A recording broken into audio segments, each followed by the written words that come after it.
അസ്സലാമു അലൈക്കും വറഹ്മത്തുള്ളാഹി വബറകാതുഹു. പരിശുദ്ധമായ റമദാനിലെ ഏറ്റവും അതിനിർണായകമായ അതിപ്രഗത്ഭമായ രാത്രിയാണ് ലൈലത്തുൽ ബദർ, ബദരീങ്ങളുടെ രാത്രി. ആ രാത്രിയാണ് ഇൻഷാ അല്ലാഹ് ഇന്നത്തെ മഗ്‌രിബ് അസ്തമിക്കലോട് കൂടി നാം കടന്നു ചൊല്ലുന്നത്. ഇങ്ങനെ ഒരു രാത്രി ഇല്ലായിരുന്നുവെങ്കിൽ അല്ലാഹുവിനെ ആരാധന ചെയ്യാൻ ഈ ലോകത്ത് അള്ളാഹുവിന്റെ അടിമകൾ ഉണ്ടാകുമായിരുന്നില്ല എന്ന് റസൂൽ സ്വല്ലല്ലാഹു അലൈഹി വസല്ലം തങ്ങൾ പഠിപ്പിച്ച അഫ്ദലുൽ മുസ്ലിമീൻ, മുസ്ലിമീങ്ങൾ ഏറ്റവും ശ്രേഷ്ഠമായവർ, അമ്പിയാക്കൾ കഴിഞ്ഞാൽ പിന്നെ ഏറ്റവും പ്രഗത്ഭർ അത് ബദരീങ്ങളാണ്. അവരെ അനുസ്മരിക്കുന്ന രാത്രിയാണ് ഇന്നത്തെ ബദർ രാത്രി.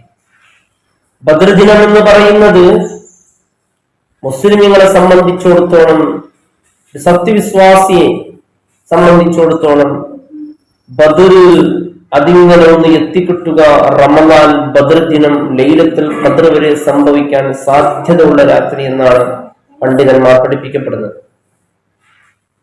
ബദ്രീങ്ങളെ കൂടെ സ്വർഗത്തിൽ പോകണോ, ബദ്രീങ്ങളോടൊപ്പം സ്വർഗത്തിൽ ഒരുമിച്ച് കൂടണം. ബദ്രീങ്ങൾ ഏതായാലും സ്വർഗത്തിൽ ഉറപ്പുള്ള കാര്യമാണ്, റസൂൽ പഠിപ്പിച്ചതാണ്.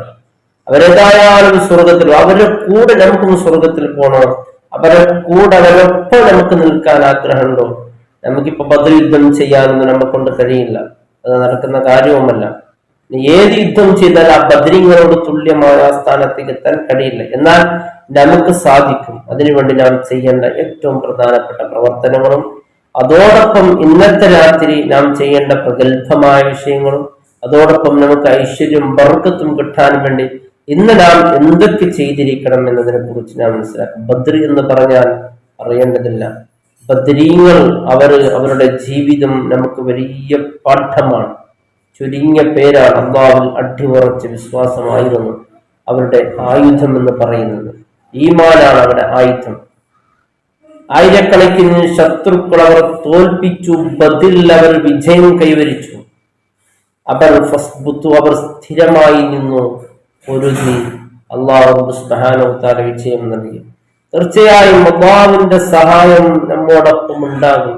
ബദരീങ്ങളെ പോലെ നാം ആക്കണം. അവരുടെ ജീവിതവും എല്ലാം നമുക്ക് വലിയ പാഠമാണ്.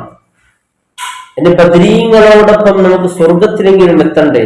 അല്ലാഹു തൗഫീഖ് ചെയ്യട്ടെ.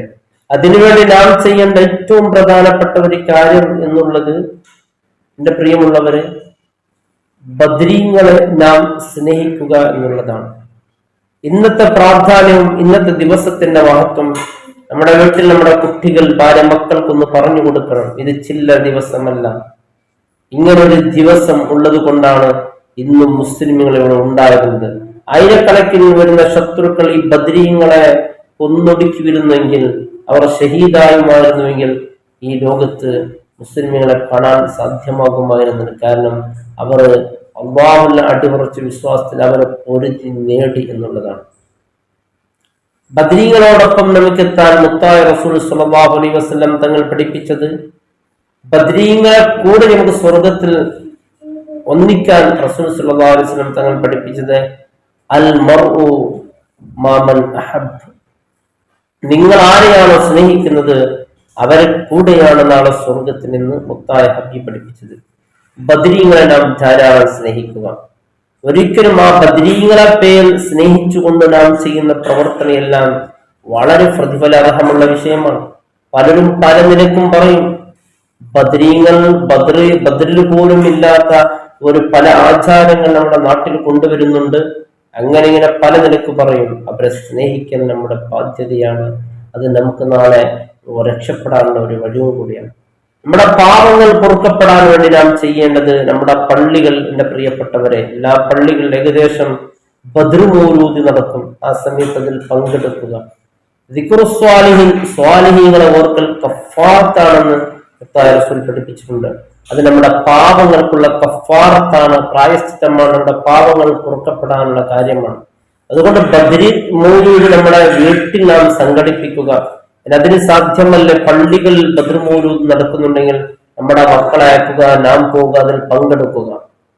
അതോടൊപ്പം ഇന്ന് നാം ശ്രദ്ധിക്കേണ്ട കാര്യം, ലൈലത്തുൽ ഖദ്ർ കിട്ടാൻ സാധ്യതയുള്ള രാത്രി എന്ന് പണ്ഡിതന്മാർ പറയുമ്പോൾ ഇന്നത്തെ രാത്രി ചുരുങ്ങിയത് നാം മഗ്രിബ്, ഇശ, സുബ്ഹി ഇത് ഇമാം ജമാഅത്തായി നിസ്കരിക്കുക എന്നുള്ളതാണ്. അള്ളാഹു തൗഫീഖ് ചെയ്യട്ടെ.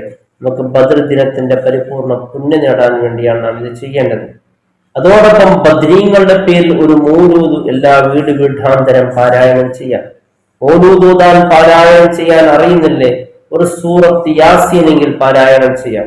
അതിനും അറിയുന്നില്ല, മക്കളെയും എല്ലാവരും കൂടിയിരുത്തി ബദ്രീങ്ങളെ മേലിൽ ഒരു ഫാത്തിഹ സൂറത്ത് ഓതുക. നിന്റെ വീട്ടിലേക്ക് അത് വലിയൊരു കാവലാണ്, വലിയൊരു മദതാണ്, വലിയൊരു നദറാണ്, വലിയ ഒരു പരിഗണന ഉണ്ടാകും ബദ്രീങ്ങളെ. അള്ളാഹു തൗഫീഖ് ചെയ്യട്ടെ. ബദ്രീങ്ങളുടെ പേരെഴുതി പോയ വീട്ടിലേക്ക് കള്ളന്മാരെ തൊട്ട് ആ പേര് കാവൽ നിന്ന് എന്ന് ചരിത്രം നമുക്കറിയാം. ഹജ്ജിന് പോയതാണ്, കള്ളന്മാർ മോഷ്ടിക്കാൻ വന്നു, പക്ഷെ കയറാൻ പറ്റുന്നില്ല. ബദ്രമൂലതൊക്കെയാണ് കാണാമല്ലോ. കാരണം അയാൾ തിരിച്ചു വന്നു, കള്ളന്മാരിൽ നേതാവ് പോയി ചോദിച്ചു, നിങ്ങളുടെ വീട്ടിലേക്ക് കയറാൻ പറ്റില്ല, കാരണം മോഷ്ടിക്കാൻ പറ്റില്ല. നിങ്ങൾ ആരെയാണ് അവിടെ വീട്ടിൽ കാവലായി നിർത്തി പോയിട്ടുള്ളത്? അപ്പോൾ പറഞ്ഞു, ഞാൻ ഒരാളെയും കാവൽ നിർത്തിയിട്ടില്ല. ബദരീങ്ങളുടെ പേര് എഴുതി എന്റെ വീടിന്റെ കവാടത്തിൽ തൂക്കിയിട്ടുണ്ട്. അത് ആ കള്ളന്മാരെ, ആ വീടിനെ കള്ളന്മാരെന്ന് രക്ഷപ്പെടുത്തി എന്നുള്ളതാണ്. അത്രയും ബദ്രീങ്ങളുടെ പേര് 313 കിതാബ് നോക്കിയിട്ട്, മൗലിദ് കിതാബ് നോക്കിയിട്ട്, സ്വലാത്ത് കിതാബ് നോക്കിയിട്ട് എല്ലാ വീടാന്തരം ചൊല്ലണം.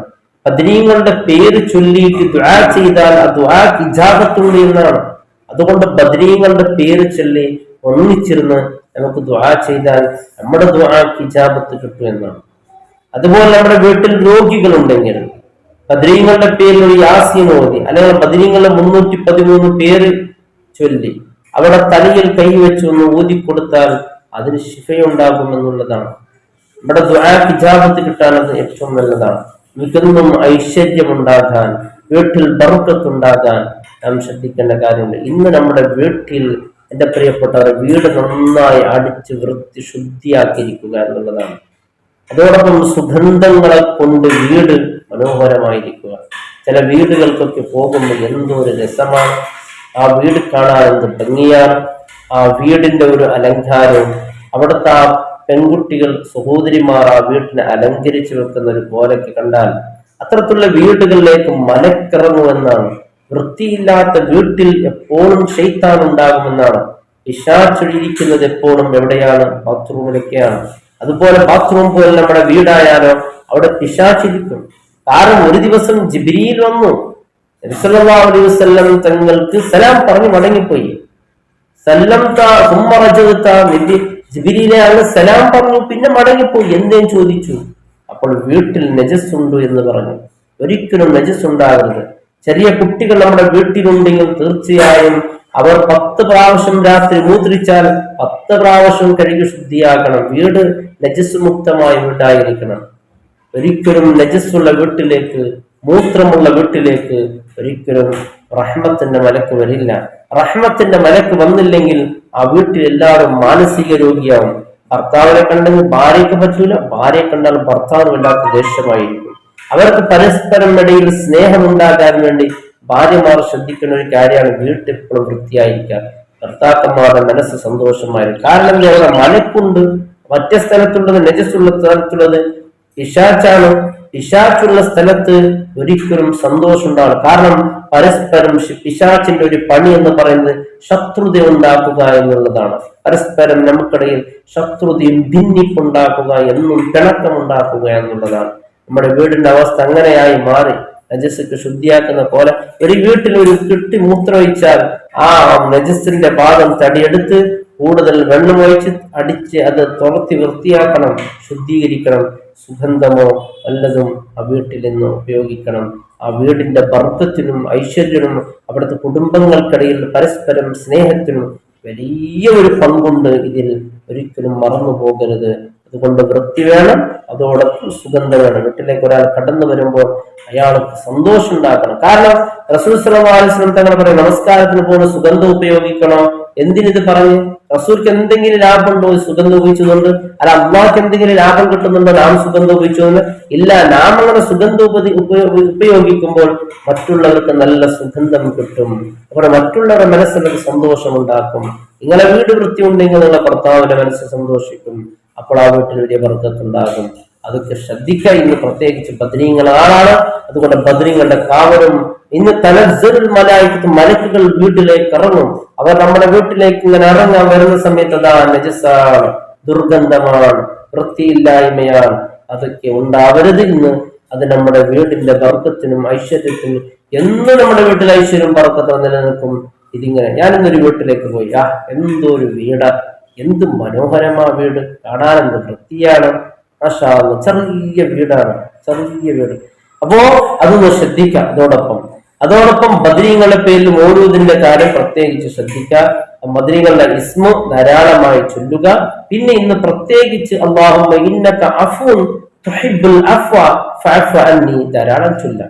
ഇന്നക അഫ്വുൻ തുഹിബ്ബുൽ അഫ്വ, എന്തേ അത് അവസാനത്തെ 10-ലല്ലേ ചൊല്ലേണ്ടത്, ഇപ്പോൾ എന്തിനാണ് ചൊല്ലുന്നത് എന്ന് നിങ്ങൾ ചോദിച്ചേക്കണം. അല്ലാഹുവിന്റെ റസൂൽ സല്ലല്ലാഹു അലൈഹി വസല്ലം തങ്ങളോട് ആയിഷ ബീവി ചോദിച്ചു, നബിയെ ലൈലത്തുൽ ഖദ്ർ ആണ് എന്ന് അറിഞ്ഞാൽ ഞാൻ എന്ത് ചൊല്ലണോ എന്ന് ചോദിച്ചു. അപ്പോൾ പറഞ്ഞു അല്ലാഹുമ്മ ഇന്നക അഫ്വുൻ തുഹിബ്ബുൽ അഫ്വ ഫഅഫു അന്നി ചൊല്ലണോ എന്ന് പറഞ്ഞു. അപ്പൊ ധാരാളമായി ദിക്ർ ഇന്ന് ചൊല്ലണം. കാരണം ഇന്ന് ലൈലത്തുൽ ഖദ്ർ ആകാൻ സാധ്യത ഉണ്ട് എന്ന് മുത്തായ റസൂൽ പഠിപ്പിച്ചതാണ്. ഇത്ര വക കാര്യങ്ങളൊക്കെ നാം ശ്രദ്ധിക്കണം. നമ്മുടെ വീട്ടിൽ ഒരുപാട് പ്രശ്നങ്ങൾ, പ്രയാസങ്ങൾ, പ്രതിസന്ധികളൊക്കെ ഉണ്ടെങ്കിൽ തീർച്ചയായും എന്റെ പ്രിയമുള്ളവർ ഇന്നത്തെ ദുആ ഇജാബത്തുണ്ട്. അസ്മാഉൽ ബദ്ർ പറഞ്ഞിട്ട് ദുആ ചെയ്താൽ ഇജാബത്തുണ്ട്. അതൊന്നും അറിയുന്ന സൂറത്ത് യാസീൻ ഓതിട്ട് ദുആ ചെയ്യുക. സൂറത്ത് യാസീൻ ഓതാൻ അറിയുന്ന ഒരു ഫാത്തിഹയെങ്കിലും ദുആ ചെയ്യുക. അറിയുന്നവർ മൗലൂദ് ഓതാൻ മറക്കരുത്. അതുപോലെ യാസീൻ ഓതാൻ മറക്കരുത്. അസ്മാഉൽ ഹുസ്നായുടെ അസ്മാഉൽ ബദ്രീൻ ചൊല്ലാൻ മറക്കരുത്. ഇതൊക്കെ ചൊല്ലി ദുആ ചെയ്യുക. ഹസ്ബി അല്ലാഹു വ നിഅമൽ വക്കീൽ, നിഅമൽ മൗലാ വ നിഅമൻ നസ്ർ. ഇത്തരത്തിലുള്ള ദിക്റുകൾ ധാരാളം ചൊല്ലുക. അല്ലാഹു സുബ്ഹാനഹു വ തആല ബദ്രീങ്ങളുടെ കാവൽ നമ്മുടെ വീട്ടിലേക്ക് നൽകട്ടെ. മലക്കുകളുടെ സാന്നിധ്യം നമ്മുടെ വീട്ടിൽ അല്ലാഹു നൽകട്ടെ. അങ്ങനെ ഒരു സാന്നിധ്യം ഉണ്ടെങ്കിൽ നമ്മുടെ വീട്ടിൽ എപ്പോഴും സന്തോഷമുള്ള വീടായി മാറും. അല്ലാഹു തൗഫീഖ് ചെയ്യട്ടെ. അസ്സലാമു അലൈക്കും വറഹ്മത്തുള്ളാഹി വബറകാതുഹു.